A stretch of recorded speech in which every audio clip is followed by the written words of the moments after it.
Primero, como es un tema tan técnico, creo necesario, y sería la propuesta, hacer una introducción corta, una presentación de los temas que vamos a abordar, los temas geoquímicos, qué es acidez, qué es conductividad eléctrica en aguas, cosas de ese estilo, tratarlas de explicar lo más sencillo que podemos. A veces tenemos dificultades en el lenguaje, a veces no somos lo suficientemente claros, pero créannos que estamos haciendo un esfuerzo muy grande también para que la geología no sea una cantidad de palabras sin sentido.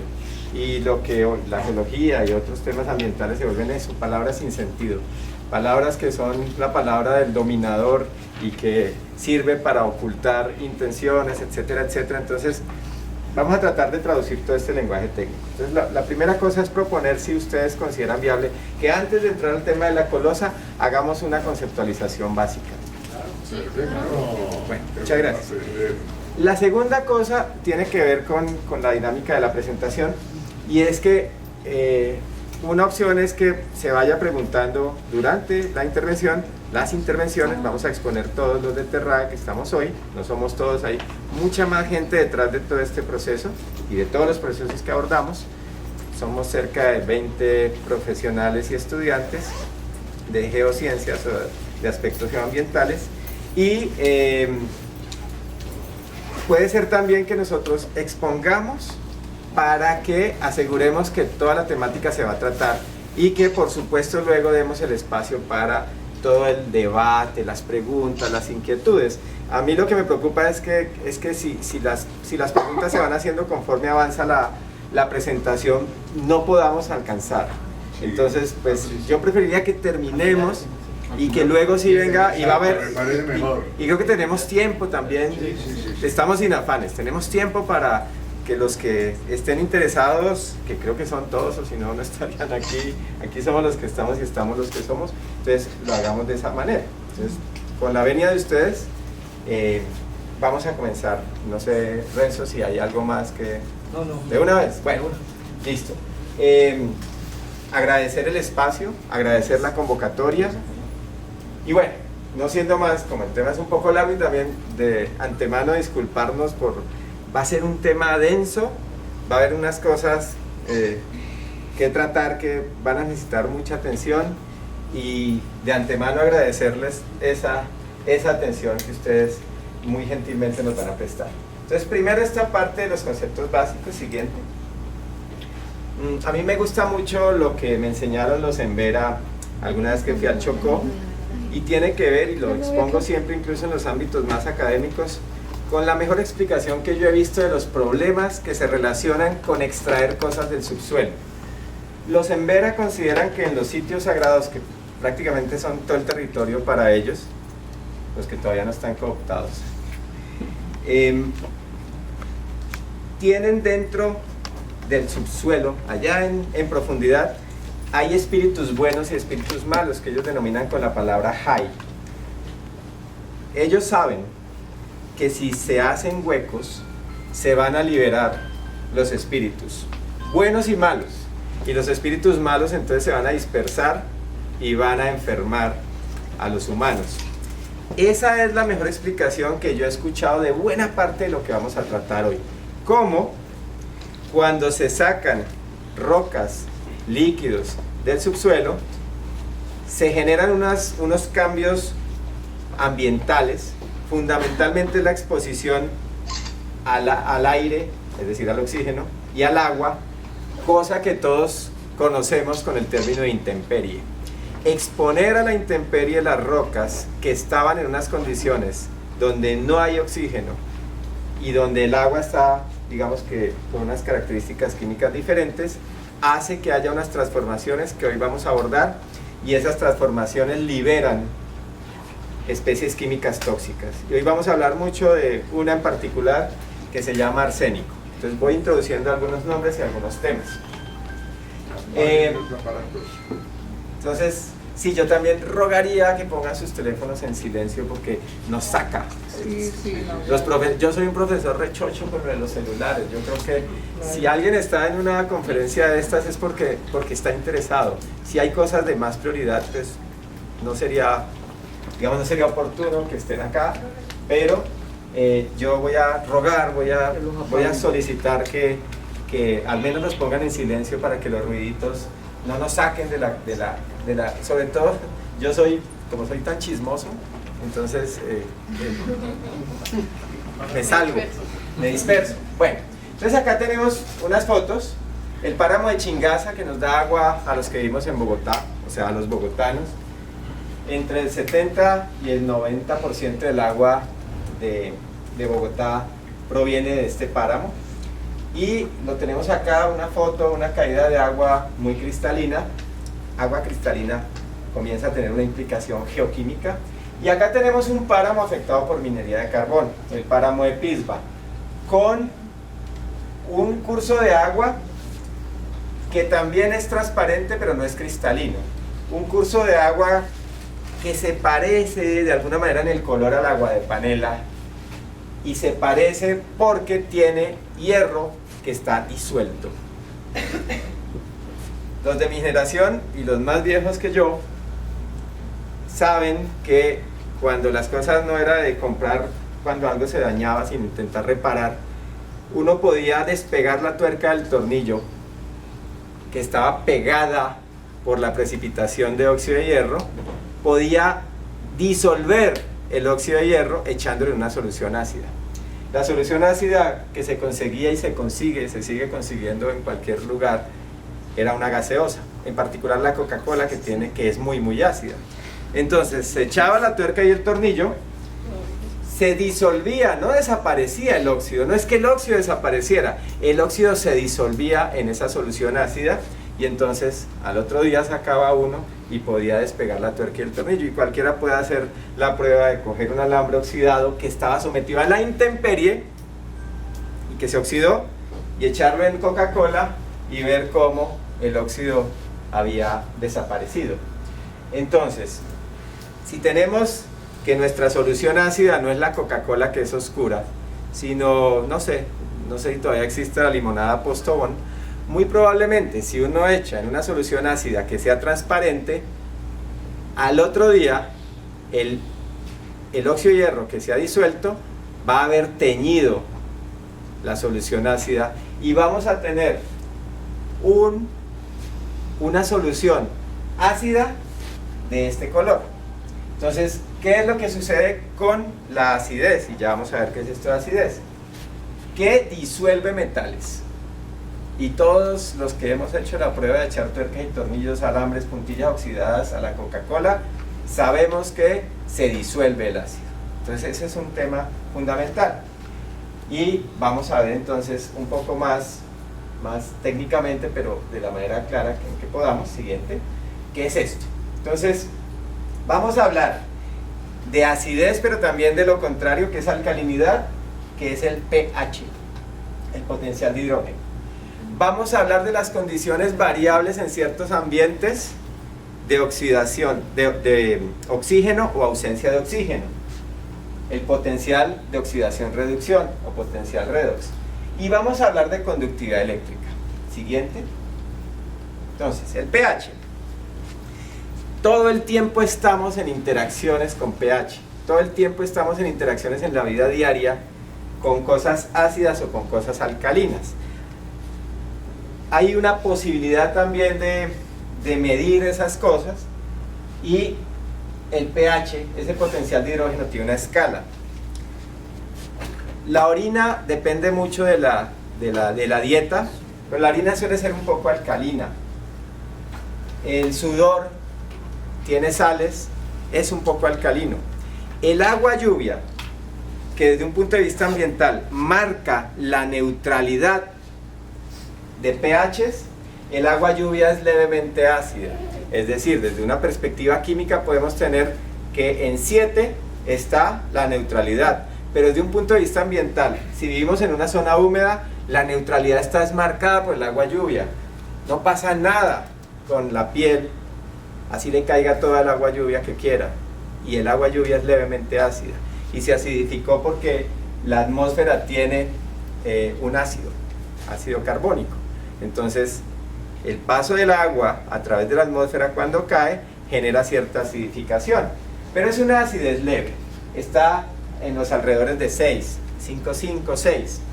Una cosa importantísima cuando se habla de pH, importantísima, que no hay que olvidar en todas estas discusiones de contaminación de agua, por minería o por otras razones, es que esta es una escala logarítmica y que el paso, por ejemplo, de una quebrada que tiene pH 6 a pH 2, no son 1, 2, 3 veces, bueno, 1, 2, 3, 4 veces, sino realmente son 10, 100, 1000, 10.000. 10.000 veces. Ese es un tema que cuando uno revise estudios no se puede olvidar, y es que una variación aparentemente pequeña en el pH no es pequeña, siempre son variaciones muy grandes. En la cotidianidad prácticamente todos los limpiadores y detergentes en la cocina tienen pHs muy alcalinos. Yo uso leche de magnesia para los olores. Yo lo que supongo es que al ser tan alcalina la leche de magnesia, por allá por los lados de 10, entonces mata las bacterias que están acostumbradas a vivir en un pH bastante más ácido, 5, 5, 6. Entonces todo el tiempo estamos interactuando, nos bebemos cosas ácidas y a veces también nos bebemos cosas alcalinas. ¿Qué pH tendrá la leche? Ahí está, sí. La leche no está ahí, pero está entre 9 y 10. La leche es muy alcalina, el jugo de limón es muy ácido, las frutas suelen ser ácidas, el tinto es ácido, todo el tiempo estamos en interacción, pero la neutralidad ambiental depende de si en una zona llueve o no llueve, y si una zona es muy lluviosa, la neutralidad ambiental va a estar gobernada completamente por el agua lluvia. Solamente que si hay cierto tipo de rocas que generan mucha alcalinidad, también comienza a haber una huella de la geología, una huella de las rocas. Entonces si tengo una cuenca en donde hay, por ejemplo, calizas, las calizas alcalinizan. Entonces el agua lluvia puede llevar a que la neutralidad ambiental esté por aquí por los lados de 5 a 6, pero si en la cuenca hay calizas, entonces de pronto la interacción de las dos cosas me da un pH más neutro químicamente. Entonces pH es una medida logarítmica de la concentración de los dos iones en los que se puede partir la molécula de agua. Eso puede ser demasiado técnico, entonces dejémoslo ahí. Acidez menor de 7, alcalinidad o basicidad, pHs alcalinos o básicos, de 7 hacia arriba. Gracias. Bueno, ¿tenemos aparatico? Bueno. ¿Cómo medimos? ¿Cómo medimos el pH en el agua? Con estos aparatos. Estos aparatos dicen mucho de la calidad de las aguas. Estos aparatos sirven, hay unos más sofisticados, pero estos son los más sencillitos, pero son suficientes para comenzar a medir la salud de las aguas, de los cuerpos de agua. Entonces, no es difícil. ¿Cuánto vale este par? ¿Por ahí 1.200.000? ¿Los dos? Sí. 1.300.000. Por ahí, por esos lados están el valor de este par de aparatos. Y hay una madera un poco menos precisa, pero más barata. Papel.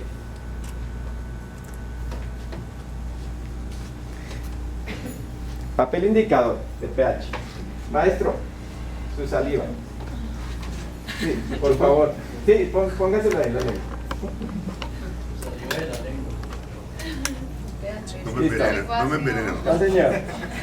Entonces, luego de que se pone la solución acuosa, en este caso la saliva del maestro, entonces se compara con una tablita que hay acá. 7,8.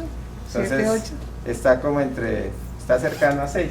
pH de cantante. Sí. Es pH de cantante, exactamente. De esa manera se introducen estos papelitos y se tiene un rango. Esta es una manera barata de tener información.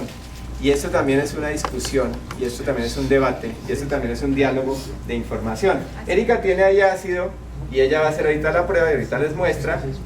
Está haciendo prueba directamente con ácido. Sigamos. Siguiente. El potencial redox se trata de qué tanto oxígeno hay en el medio. Si estamos en una laguna, en el fondo de la laguna va a haber poco oxígeno. En el fondo del mar va a haber poco oxígeno. En las zonas de oleaje del mar ya va a haber oxígeno. En un río tranquilo de llanura va a haber relativamente poco oxígeno. En un río turbulento va a haber más oxígeno. Aquí, en general, dentro de las montañas, no hay oxígeno, no hay aire. Porque si hay huecos, si hay fracturas, si hay poros dentro de las rocas, están llenos de agua. Entonces, el agua no deja entrar el aire, y si no hay aire no hay oxígeno. Obviamente, la parte más cercana del suelo va a tener algo de oxígeno. Entonces, un tema clave es no olvidar que las rocas dentro de la montaña en general, en un porcentaje altísimo, cercano al 100%, están en condiciones sin oxígeno, anóxicas, y que cuando esas rocas se sacan, van a estar al aire, expuestas a la intemperie, y entonces van a sufrir un proceso que los geólogos llamamos de intemperismo, y esos cambios son los que van a generar problemas, pero de eso ya vamos a hablar más adelante. Sigamos. Entonces ya tenemos pH, es mejor apagarla, ¿cierto? Sí. pH y potencial redox. Siguiente. Conductividad eléctrica. Esto lo que mide es la cantidad de sales que haya dentro del agua, y eso se mide en cierta escala. Si tenemos agua de mar, el agua de mar, gracias, ¿mejor así? Bueno, y yo tampoco grito tanto. El agua de mar tiene una medida, y no importa cómo se llame la unidad, pero la voy a decir, 60.000 microsiemens centímetro. El agua destilada, que no tiene ningún ion en solución dentro de ella, por eso es destilada, tiene 0. El agua de Chingaza, del embalse donde tomamos el agua los bogotanos, tiene menos de 20 microsiemens centímetro. El agua del río Ranchería, aguas arriba de la zona minera de Cerrejón, tiene entre 200 y 400 microsiemens centímetro. El agua de los tajos de Drummond tiene, del fondo de los tajos de Drummond, tiene entre 3.000 y 5.000 microsiemens centímetro. Entonces lo que nos hemos dado cuenta es que es una muy buena manera de tener una alerta temprana de contaminación en agua. ¿Por qué? Porque cuando se sacan las rocas a la superficie, también esas rocas se comienzan a transformar y a liberar los componentes químicos que tienen las sales, y esas sales terminan en el agua, y el agua entonces aumenta la conductividad. Entonces, ¿qué tantas sales hay disueltas en el agua? Siguiente. Acá tenemos un dato. A veces dicen los que defienden las empresas que esto no es confiable. Hay que tener cuidado, hay que calibrarlos, se descalibran. Pero miren los datos obtenidos con aparatitos de estos, campo, los medimos con esos aparatos. Conductividades en la zona minera del Cesar, 2410, 2450, 2570, etc. Y los datos de laboratorio, muy científico, laboratorio acreditado, donde en campo nos dio 2450, laboratorio nos dio 2600. Donde en campo de 2570, laboratorio 2740. En campo 2095, en laboratorio 2250. El orden de magnitud es el mismo, está muy cerca. Es más, sistemáticamente son un poco menores lo que sucedió en el Cesar, pero están muy próximos unos valores, los valores obtenidos con esos aparatos, que los valores de laboratorio. Siguiente. Bueno, ahí está el detalle, para que se vea mejor. Bueno, sólidos disueltos totales se relacionan mucho con lo anterior. Es la suma de todos los minerales, metales y sales disueltos. Por supuesto están en correlación los unos con los otros. De hecho, este aparatico le dice a uno por ahí en algún lado que mide sólidos totales disueltos, pero no lo hace. Mide la conductividad y luego le hace ahí una multiplicación y le da un numerito. Así que esto, hay aparatos que lo miden, en general, digamos los de campo no lo hacen estos sencillos. Sigamos. Entonces, muy rápidamente, sigamos. La anterior. La anterior, esta.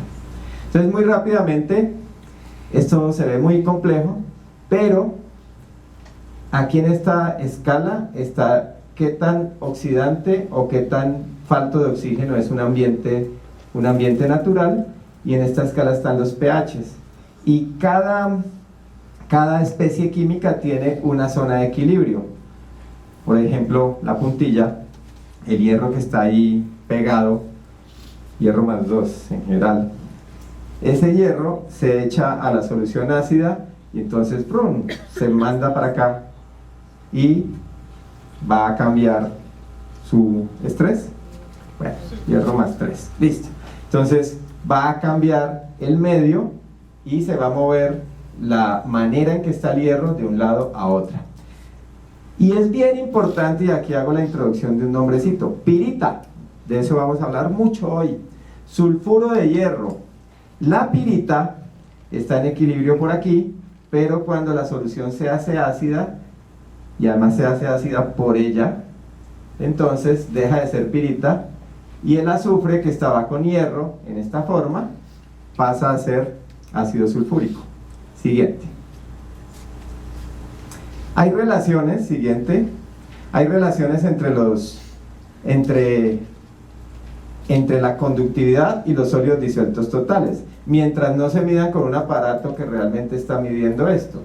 Aquí en Drummond lo que encontramos es que esas relaciones, que deberían ser de cierta manera, están completamente anómalas, con información de ellos. Hoy vamos a hablar de la información de ellos y cómo, para el caso Anglo-Gol-Ashanti de la colosa, analizamos la información de ellos. Siguiente. Entonces, comenzar a analizar las relaciones comienza a marcar también las preocupaciones.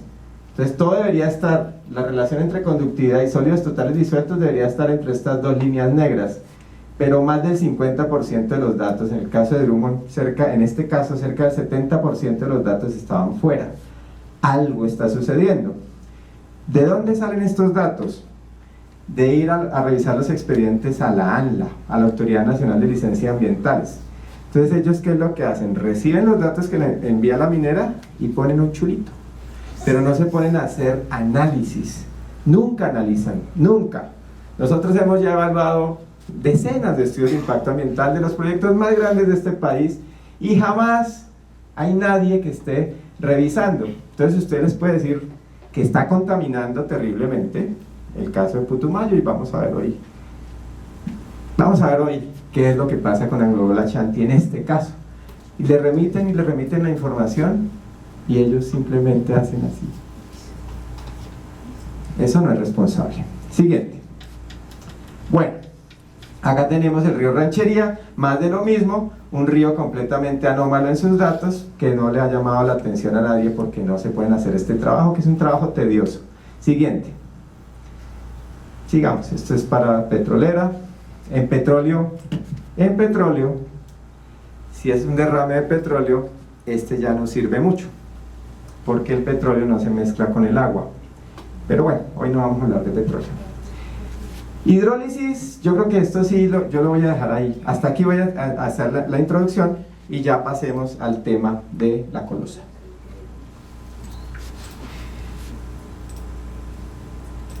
Gracias. Bien, entonces ya Renzo nos presentó. Como les digo, hay mucha más gente detrás de este proceso. Sigamos. Vamos a hablar del contexto inicialmente y ahorita vamos a estar, para yo no aburrirlos o que no sea únicamente yo el que los aburra, ellos también, mis compañeros, van a pasar. Y hablemos un poquito del contexto antes de entrar a la colosa, porque el contexto es bien importante. Ibagué, Cajamarca, Calarcá, Armenia, y ahí están los títulos solamente filtrados solamente para oro. Los títulos para oro a 2015. Del Anglo-Gol-Ashanti, no, oro. No.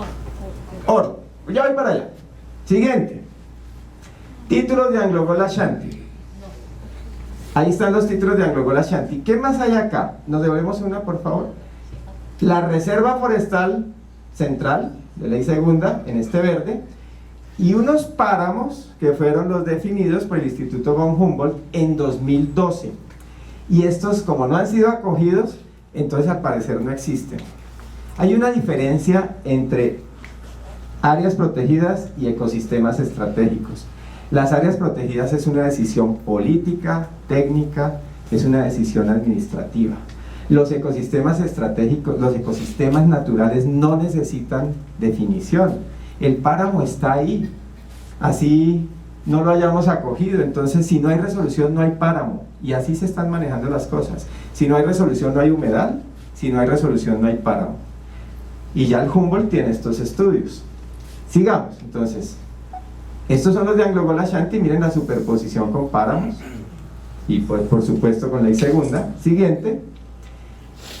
Y estos son valores de arsénico en suelos que encontramos en un informe de 1975, un informe público, además de Ingiominas. El que quiera, nosotros les podemos dar toda esa información, ¿no? Entonces, tenemos una especie química tóxica dentro de las rocas de toda esta zona, y esto tiene que ser un elemento de discusión. Entonces, ahora sí, de esto vamos a volver a hablar. Solo quiero hacer una introducción. Ahora sí, hablemos del proyecto de la Colosa. Comencemos con la empresa Anglo-Gol Ashanti, aunque yo creo que aquí todos saben más de eso. Esta es una de las empresas mineras más grandes del mundo. Tiene operaciones en todos esos países que están allí planteados. Hasta 2009 era una subsidiaria de Anglo American, luego se independizaron y pusieron su casa matriz en un país del tercer mundo, en Sudáfrica. Entonces tenemos ahí todos esos países en donde ellos tienen intervención. Siguiente. Ahora hablemos de la Colosa. Sigamos. Hicimos el contexto hace un momentito, y acá tenemos los títulos de la zona del proyecto de la Colosa, los títulos de Anglo-Gol Ashanti. Y hay otra cosa adicional, y es que hace 2 años, un poquito más de 2 años, el gobierno declaró proyecto de interés nacional estratégico los títulos que están aquí en magenta, que son los títulos que contienen la Colosa.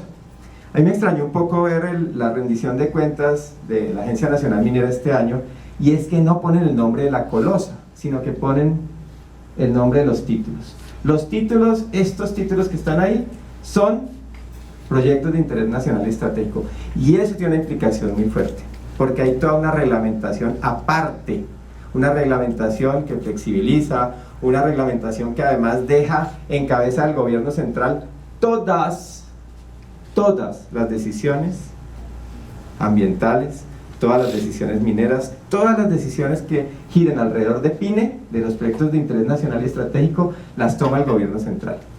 Y cuando uno ve la reglamentación de los PINE, las entidades territoriales prácticamente no existen. Si acaso puede haber una invitación, pero todo lo que defina una entidad territorial, lo que opine, no importa en los PINE. Así que ya tenemos los títulos de la Colosa como PINE, proyectos de interés nacional estratégico. Sigamos. Bueno, esto es una presentación que hizo Anglo-Gol Ashanti al Consejo de Ibagué en noviembre de 2014. La Colosa año 2024, aquí abajo tienen la carretera Ibagué-Armenia, ahí está un peaje, y ellos presentan ahí diferentes tipos de infraestructura que ya vamos a ver. Y en esta cuchillita, en esa cuchilla, está el Tajo Minero a 2024. Lo que sacan del Tajo Minero y no tiene oro, lo que ellos llaman estéril, lo comienzan a disponer aquí en forma de represa. Y lo que sobra lo que sí tiene oro, ya vamos a ver una grafiquita, lo que sí tiene oro es molido, es triturado, es molido, es cianurado, le es extraído el oro, y lo que queda es como una especie de barro tóxico, la roca molida, agua y muchos químicos. Ese lodo es dispuesto acá, la presa de Relaves. 2024, y además pues obviamente el agüita que sigue por ahí saliendo y que entró en contacto con estas aguas de botadero que conforman la presa, se acidifican y son represadas acá, las llaman aguas de contacto. Nosotros las llamamos aguas ácidas de mina, drenaje ácido de mina. Siguiente. 2031, continúa creciendo el hueco, el Tajo Minero, y continúa creciendo la represa y continúa creciendo el material lodoso, esa greda, ese barro que está siendo embalsado. 2031, sigamos.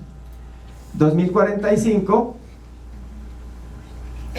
esto sube a cerca de 3.150 metros sobre el nivel del mar, y esta cota calculada por nosotros es cerca de 2.950. Entonces están en alta montaña, están en transición a páramo o en páramo propiamente dicho, en las partes más altas. Sigamos. Nosotros tomamos esa información, miramos las cuchillas, miramos las quebradas, y entonces ubicamos el proyecto, el tajo minero, la represa y los relaves represados, y las aguas de contacto, y la zona de cianuración, y todo eso nos sirve para los análisis que luego vamos a ver. Siguiente. Y revisamos mucha información y dimos prelación a la información de Anglo-Gol Ashanti, que es escasa, porque como todavía no tienen que entregar información técnica muy detallada, porque solo lo van a hacer cuando presenten el estudio de impacto ambiental, pero hay cierta información. Por ejemplo, el estudio de Jorge Tapia, que fue gerente de la Colosa en 2012, lo era, no sé hasta cuándo, no sé si todavía, y él tiene un informe que lo encuentra en la página web. Este informe es un informe al que cualquiera puede acceder, y aquí está la mirada que tienen los mineros de estas montañas, y esa mirada está en función de cuánto oro hay. Pues obviamente es su lógica, es obvio. Bueno, ellos la ven de otra manera, y son dos miradas contrapuestas, y son dos miradas además que no se encuentran en ningún momento. No hay posibilidad de compatibilizar los ríos, las montañas, el paisaje, los ríos limpios por supuesto, con esta mirada, y ya vamos a ver por qué. Esto es otra de esas secciones. Esto es a lo largo de la cuchilla. Entonces vemos cómo está el fondo del tajo minero, la línea de oxidación, en la base de la oxidación, y las concentraciones de oro. Reitero, verdes, amarillos, rojos y morados es lo que tiene oro suficiente para ser triturado, molido, cianurado, extraído el oro y el resto desechado. Siguiente. Y acá tenemos entonces para el proyecto minero Gramalote, que es muy similar a lo que planteó Jorge Tapia en un documento en 2011 para la Colosa: la extracción, la trituración. En la trituración se lleva la roca a un tamaño de 2 centímetros. Obviamente solo se tritura lo que tenga una concentración de oro mayor a 0,3 gramos por tonelada. Eso se llama ley de corte, lo mínimo que debe tener de oro para que pueda ser procesado. Lo que no tiene eso se va para el botadero, y el botadero en el último planteamiento de Anglo-Gol, en el último público, es ir construyendo una represa con ese material que no sirve para ellos. Entonces la trituración lleva a más o menos 2 centímetros, y luego el material es molido para llevarlo a un tamaño finito, del tamaño del diámetro de un cabello humano aproximadamente. Entonces esos son los dos procesos, trituración y molienda. ¿Para qué se tritura? Si queremos que el agua de panela esté rápida, entonces podemos echar panela en polvo o partir mucho la panela. Mientras más área haya, entonces más rápido es el ataque, en el caso del agua de panela, del agua caliente, y en el caso del oro, el ataque de todos los químicos que se le van a poner. Entonces cogen eso, le echan mucha agua, necesitan mucha agua, y meten unos químicos que hacen que haya que espume, y en esa espumada, en la espuma queda cierta parte del oro. Otra parte entonces no, se le hacen tratamientos también gravimétricos, análogo a lo que se hace en el barequeo. Eso es un trabajo gravimétrico. Las partículas más gruesas van quedando en el fondo de la batea. Aquí es con yo he visto mesas vibradoras, entonces eso va haciendo que las partes más densas también se separen. Entonces es concentración gravimétrica. Lo que no se logra sacar por concentración gravimétrica, por flotación, en la flotación ya está involucrado el cianuro, entonces se somete a más cianuración, a más procesos químicos, luego a un tratamiento de carbono activado. Para todo esto de cianurar, de someter a gravedad, de espumar, es para obtener el oro. ¿Sí? Son muchos químicos, y para cada parte de este proceso hay involucrados muchas toneladas de muchos químicos, muchos de ellos tóxicos.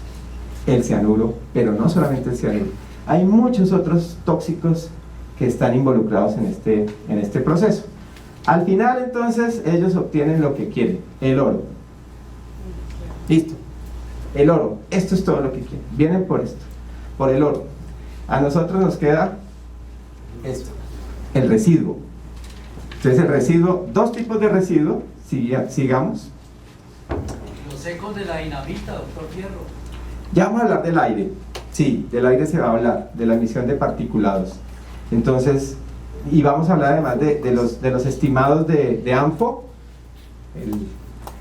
el explosivo, nitrato de amonio, más químicos, nitrato de amonio y ACPM, y agua, eso es lo que se usa. Entonces, ellos han mostrado unos muñequitos, el proceso extractivo, entonces hay una parte que van a poder sacar con bulldozers, pero luego ya van a llegar a la roca dura y ahí van a usar todos esos explosivos, el ANFO. Y vuelan, eso sí es un diseño perfecto de volar las montañas, y lo que sirve, se tritura, se muele, etcétera, lo que no, va y se bota conformando la represa. Que van a hacer recirculación de agua, que tiene un porcentaje a recircular, ya Andrés también les va a dar algún detalle sobre eso. Es decir, va a haber la extracción, el transporte del material, toda esta trituración, luego el procesamiento tiene muchísimos químicos involucrados, muchísimos químicos, no solamente el cianuro, hay muchos más.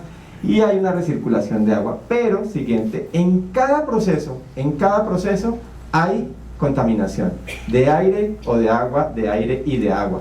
En cada proceso hay remoción de suelo, por supuesto, usted tiene que remover todo lo que hay para poder hacer la extracción. De remoción de suelos, exposición de grandes volúmenes de roca que causan problemas, acumulaciones de roca fragmentada que ellos llaman estéril, pero que no es estéril, geoquímicamente es muy reactiva.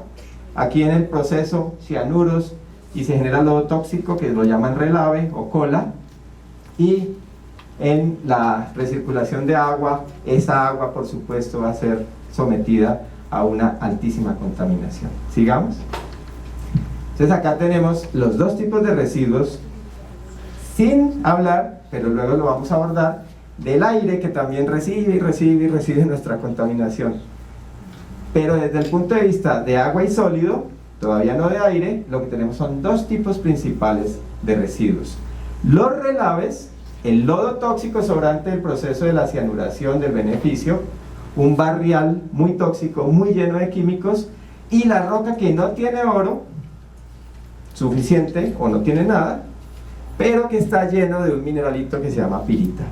Así que estos van a causar acidificación, vamos a ver luego los detalles, y estos inicialmente no van a causar acidificación porque resulta que para usar cianuro el pH tiene que estar entre 10 y 11, y para que el pH esté tan arriba se usa algo que llamamos nosotros coloquialmente soda cáustica, hidróxido de sodio, en cantidades por supuesto altísimas.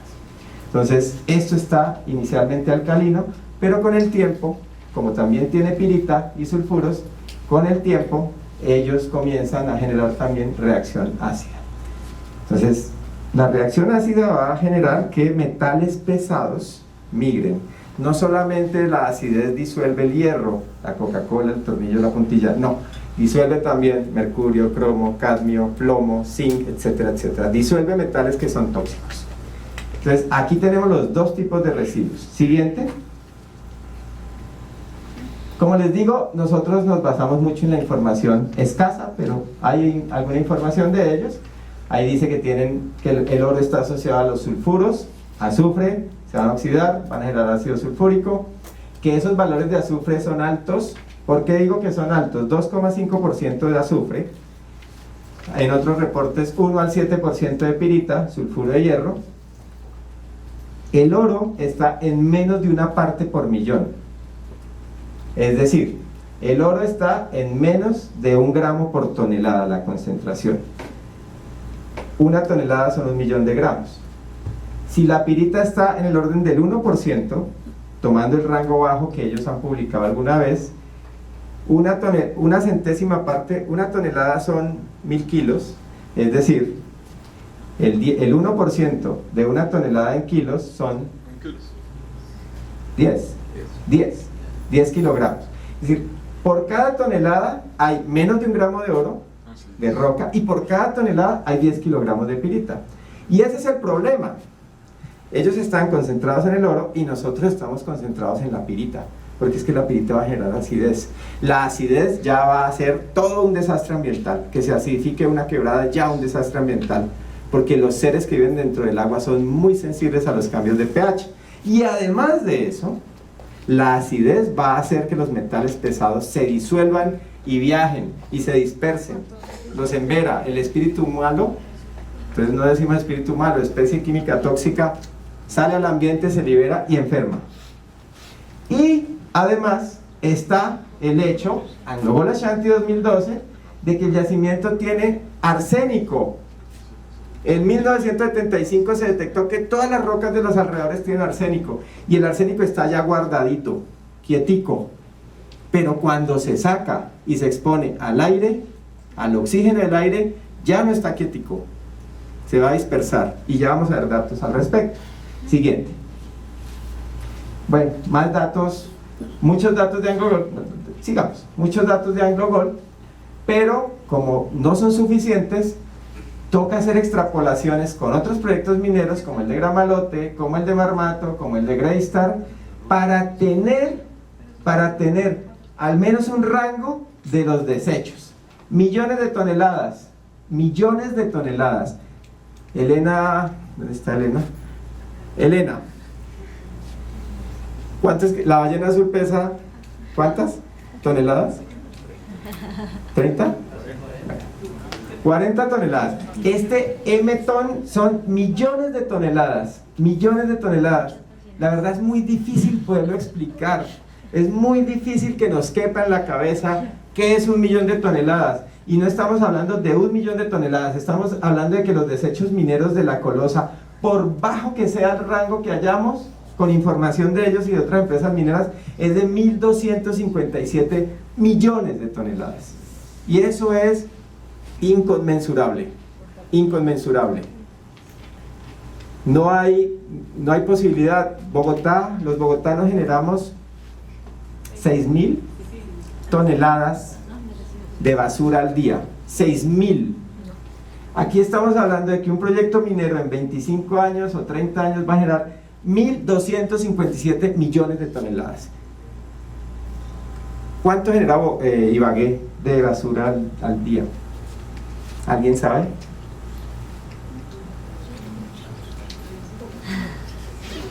Si Bogotá son 6.000 toneladas, ¿Cuántos habitantes aquí deben ser 300, 400 toneladas día.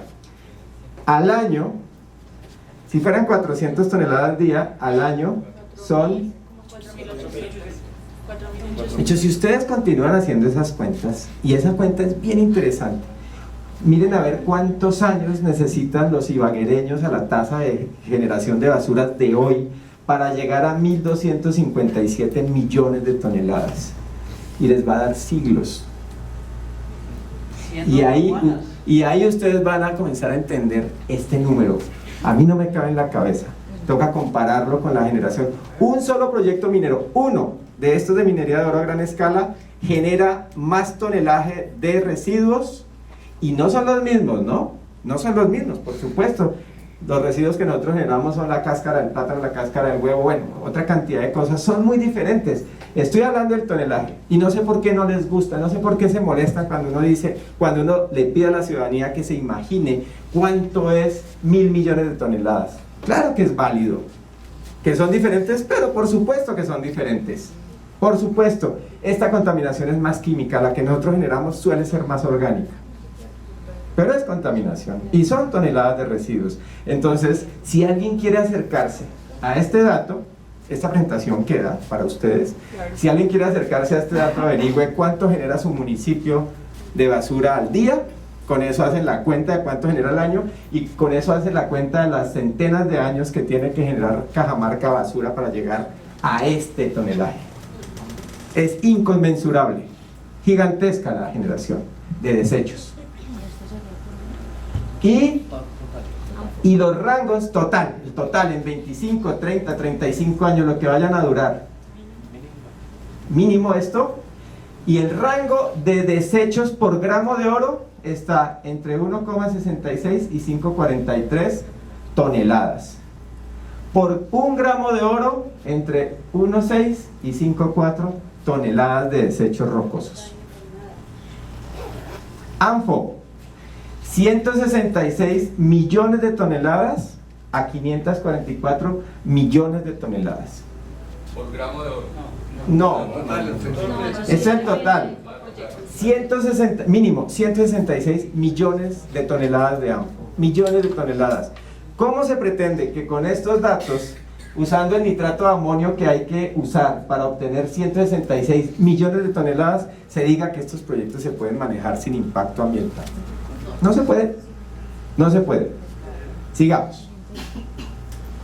Entonces, en resumen, La Colosa se convertiría en el proyecto más grande de minería de oro a cielo abierto del país, eso lo han dicho ellos y todos, y uno de los 10 más grandes del mundo.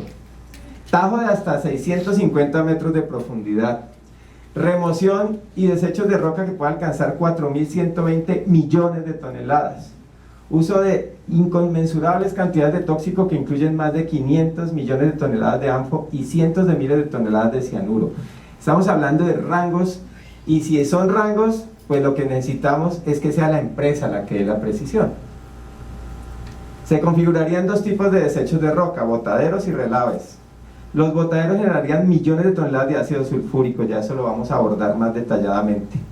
Para disponer relaves puede llegarse a necesitar el embalse de 1.420 millones de toneladas. Y eso es una cifra de Anglo Gold Ashanti 2011, Jorge Tapia. Sigamos. Entonces le doy la palabra a Ana María. Bueno, ya Julio nos hacía entonces el contexto de la magnitud del proyecto, de las características que va a tener en cuanto a tajo, relaves, etc. Y la pregunta ahora que nos hacemos es, bueno, ¿y qué tiene que hacer o qué tuvo que hacer Anglo Gold Ashanti para entrar al territorio del Tolima para efectuar este proyecto?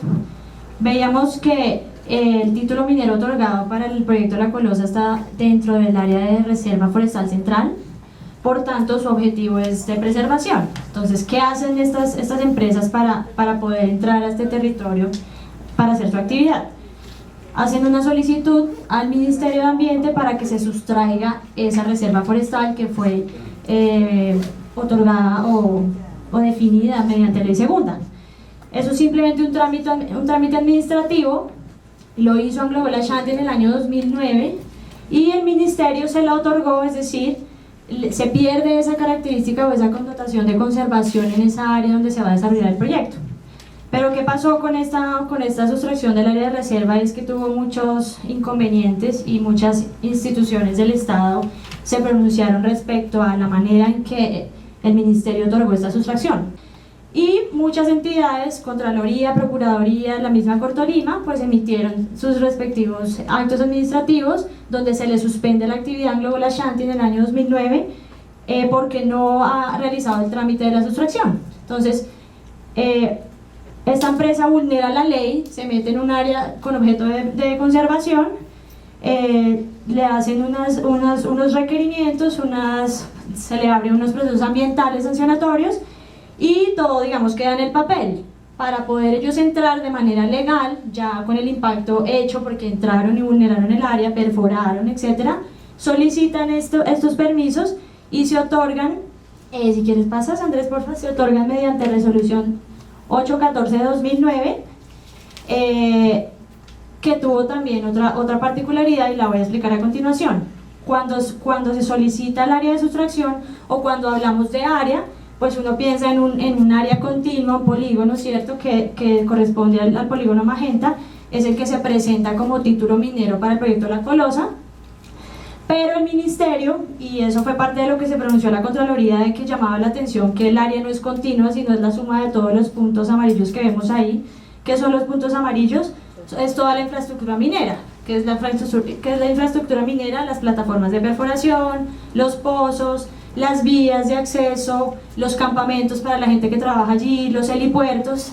Entonces, simplemente el ministerio, de una manera absolutamente irresponsable, otorga este permiso de sustracción para únicamente la sumatoria de todas esas infraestructuras que necesita el proyecto y no sobre todo el polígono.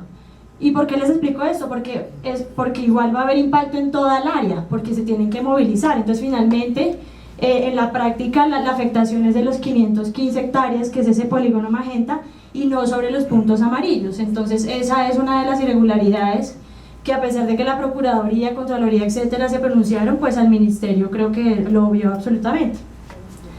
En la revisión que hicimos en el grupo de todos los informes de cumplimiento ambiental, que son documentos que todas las empresas están obligados a presentar periódicamente para ver la gestión, ¿cierto?, cómo están manejando la actividad sin generar impactos ambientales, encontramos que a la fecha o en este periodo donde se han presentado estos informes, que es agosto 2010 a febrero 2014, hay un total de 274 pozos perforados en esta área de 515, de las cuales se aprobaron o que están aprobadas solo 639 a la fecha. Siguiente. Oye, ¿eso es de manera irregular? ¿Los 274 pozos? ¿Sí? No, uno sí, o sea, como les decía ahorita, antes del 2009 Anglobol se metió al área sin que se le diera el permiso de sustracción. O sea, por la connotación que tiene el área de reserva forestal, no tenía compatibilidad con actividad minera. Entonces, lo que se hizo fue otorgar el permiso mediante simplemente un acto administrativo emitido por el ministerio, y se hizo formal la existencia o la actividad de la empresa en esta área, y se continuó o se dio vía libre a lo que ya tenían, digamos, establecido. Ya tenían plataformas, ya habían perforado, y pues por ese motivo esta empresa tiene varios sancionatorios ambientales incluso vigentes aún. Listo, siguiente. Entonces, ¿cuál es la preocupación ahora? El año pasado, más o menos en abril de 2015, la empresa solicita una nueva sustracción, y si ustedes ven el mapa, pues es mucho más grande y abarca otras cuencas. Las cuencas donde se ubica el proyecto actualmente son las cuencas de la Arenosa y la Colosa, y la nueva sustracción, esto es proyectado, abarca estas cuencas más arriba, y todo este sector, todos los puntos amarillos, entonces corresponderían a los futuros pozos exploratorios y toda la infraestructura que necesita pues un proyecto de esta magnitud para funcionar. Esta solicitud, siguiente Andrés, por favor. Esta solicitud es de un total de 169 hectáreas, y es la misma lógica que se manejó con la 639. O sea, no es el polígono, ¿cierto?, que cubre todos estos punticos amarillos, sino es la suma fragmentada de cada una de las plataformas. Es decir, se va a tener como la misma, pues yo le diría que es una trampa, e incluso no se utilizó esa palabra, pero la Contraloría habló algo así de que es algo irregular, donde no en ningún momento se estableció un área de afectación. Entonces esto se le solicitó al ministerio de la misma forma, y se aprobaron el primero así, pues muy seguramente el ministerio aprobará esta segunda sustracción de la misma manera. Bueno, vuelvo a aburrirlos. El marco geológico del área, como yo les decía, los geólogos somos expertos en hablar de una manera bastante enredada. Entonces voy a leer 3 cositas ahí del tipo de rocas: esquistos fluoríticos del complejo Cajamarca, metasedimentos del complejo Cajamarca, anfibolitas del complejo Cajamarca. Entonces, bueno, hay una cantidad de tipos diferentes de rocas en el área de influencia de la Colosa, y además de esos tipos de roca, hay una cantidad de fallas geológicas que están aquí expresadas como lineecitas. Pero me parece más interesante hablar de implicaciones de estas cosas, es decir, una traducción de una geología ambiental. Entonces, sigamos. Esto es una traducción de geología ambiental. Lo que tenemos son distintos tipos de roca marcadas en los colorcitos que ustedes ven allí. Ahí está Ibagué, esas rocas azules son las rocas volcánicas, ¿no?, las ígneas. Bueno, entonces son ciertos tipos de roca, pero lo importante es volver a ver el arsénico. Entonces resulta que el proyecto de Cajamarca, el proyecto de la Colosa, aquí está el Tajo minero en rojo. Ese proyecto está, viéndolo a esta escala, está sobre unas rocas que se llaman hipoabisales. Bueno, un nombre raro allí, pero miren ustedes en ese morado, que es un tipo de roca relativamente similar, los contenidos de arsénico. Entonces los colores rojos, aquí no se ve bien la diferencia, pero estos colores rojos son contenidos de arsénico altos. Lo que tenemos para toda la zona, para toda esta zona de la cordillera, que es la que le coinciden los títulos mineros, es una gran cantidad de un químico tóxico. Entonces, que se llaman así basa, que son los esquistos cloríticos, que son las rocas hipoabisales, son unos nombres rarísimos. Lo que es fundamental es que esas rocas tienen contenido de arsénico, entre otras cosas. Nosotros no hemos hecho análisis, estos análisis los hizo Ingiominas, el señor Botero, un geólogo, un colega en 1975, cuando no estaba esta discusión. Esta es una información completamente independiente desde el punto de vista de que no estábamos en discusión de si es conveniente hacer proyectos mineros aquí o no. Entonces, esto es importante. El tipo de rocas que dominan toda esta cordillera tiene arsénico, y es importante también tener claro que ese arsénico está en equilibrio mientras las rocas y las montañas se dejen allí quieticas. Que entonces no podemos hacer el túnel de la línea. Bueno, el túnel de la línea también va a generar problemas en los botaderos, pero el volumen de residuos del túnel de la línea no tiene nada que ver. Creo que son 500.000 toneladas, 0,5 megatoneladas, 0,5 millones de toneladas, y ya vimos los 1.000, 2.000, 3.000, 4.000 millones de toneladas que va a ser el proyecto de la Colosa. Entonces, yo no sé por qué se meten a unas discusiones que creo que no tienen mucho sentido. Estamos hablando del proyecto minero, no del túnel de la línea. Siguiente. Y hay una característica que es fundamental. ¿Qué es lo que cubre las rocas en toda esta zona, en las zonas montañosas? Las cubren unos suelos que se forman por la caída y transformación de cenizas volcánicas. Y esos suelos son los mejores suelos de Colombia desde el punto de vista agroecológico. Son los suelos que sustentan la agricultura de buena parte del país, no solamente del área próxima a los volcanes, sino de áreas relativamente lejanas como la sabana de Bogotá.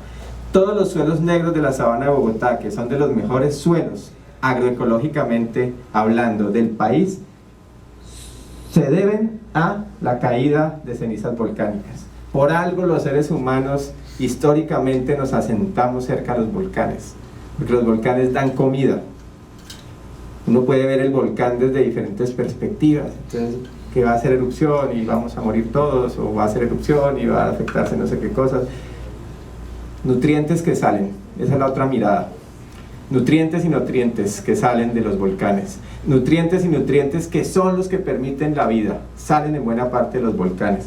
Entonces, eso de planeta feroz, esas cosas, eso no, eso son dinámicas. Y los volcanes le han dado comida a la humanidad durante prácticamente toda su historia. Entonces, estos suelos, además de esas características, pero fundamentales, el IGAC los ha establecido como los mejores suelos del país. El mundo también, en buena parte de la agricultura del mundo se sustenta en estos suelos. Tiene unas características, además de esa fertilidad, que son muy porosos y entonces son muy importantes en la regulación del agua. Quitar esos suelos, remover esos suelos, sepultar esos suelos, es acabar también con la posibilidad de generación de vida y de generación de comida. Entonces luego vamos a ver, en Colombia el 12% de los suelos del país corresponden a estos andisoles. Los andisoles son escasos en el mundo, digamos, son relativamente escasos. Son muy sensibles a variaciones de humedad, son muy sensibles a que se carguen, a que les pongan carga encima. Si usted los remueve y se los lleva y entonces los tapa y los tiene a unas condiciones de humedad, removerlos es ya dañarlos. Los andisoles son muy delicados, los suelos provenientes de cenizas volcánicas son muy delicados.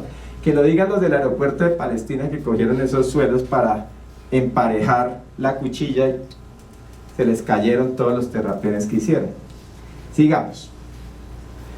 Bueno, Andrés. Sí, listo. Entonces, le doy la palabra a mi compañero Andrés Ángel. Bueno, de una vez empezamos con la última diapositiva de suelos. Entonces esto es simplemente para ejemplificar un poquito lo que pasaría en la condición natural. donde tenemos suelo, y en el escenario con minas, donde está absolutamente perdido, y fuera de eso, los lugares en donde lo almacenan o como lo almacenan, pues no favorecen a su proceso de conservación. Entonces en la práctica se va a perder.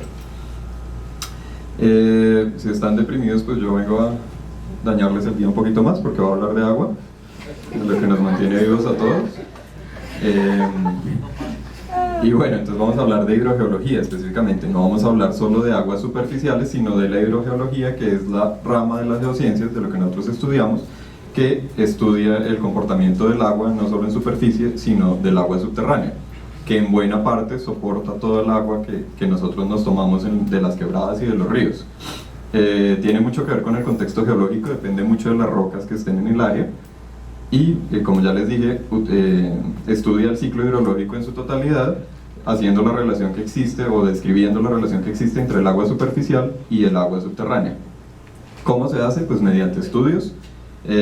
Para hacer un estudio hidrogeológico serio o completo, hay que estudiar tanto la dinámica superficial, es decir, medir caudales de ríos, medir precipitación, medir temperaturas y demás variables climatológicas, como un estudio de la dinámica del agua subterránea. Para eso se hacen pozos de monitoreo, por ejemplo, esta es la perforación de un pozo de monitoreo, y se miden variaciones de nivel freático y otras variables como la calidad del agua, el pH, todos los parámetros que vimos.